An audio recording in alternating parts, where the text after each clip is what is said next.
This is where the story gets interesting. The world continues to melt down. And for the younger listeners, go back and look in 2009, the world was ending. Companies, banks are failing all worldwide. It's not a U.S. problem. It's a worldwide problem. But I'm determined I'm going to buy it. Perspective at that time, stock market's tanking and the liquidity in the economy is a real question. Fed jumps in just to keep everything liquid. So I hired HFF, which is now JLL, to go out and source debt for me. So they couldn't find a single U.S. lender. They finally came back with a bank from Germany, and they agreed to finance it for me. So everything's done. I spent a bunch of money on, their due diligence stuff.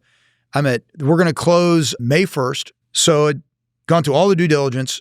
I went to Rangers opening day game. My phone rings and the guy at HFF answered. He goes, "You're not going to believe this. They've declined the loan." I said, "Well, I've already put up hundreds of thousands of stuff." He goes, "First, it's a 500-year-old bank. First time in the 500-year history of the bank. Yeah. It got to the CEO and he turned it down, but they're turning down everything."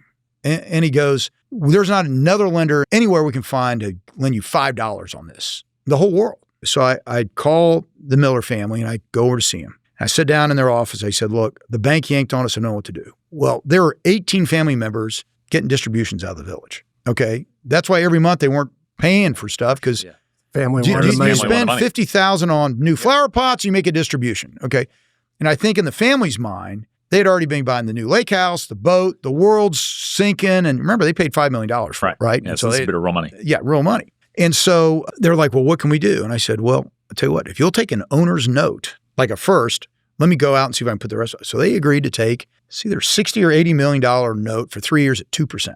Wow. They want to get this deal done. Again, people don't realize we were going down so fast, the cliff. And so then I had to go, okay, I got to fill a gap between what I had, what I was willing to put in, and that loan. So I had about a $40 million gap. So I just started calling everybody in town I thought might have money, Jerry Jones, Ross Perot, all the different ones, Harlan Crow. So I got two guys, Harlan Crow and another well-known billionaire in town, I won't say his name, and they both agreed to loan it to me at 15%, okay, but with a 2-year lockout. So I was like, that's kind of expensive, but I want to get the deal done, and I got such cheap first lien debt, I could get it done. All of a sudden, I got these guys negotiating with each other. Anyway, Harlan went down to 12%, and on the phone I said, "Harlan, you got my word, it's your deal." So what are the economics of that business today versus when you took it? Well, the year we bought it, the village did, I think, $82 million in sales. This year we'll do $700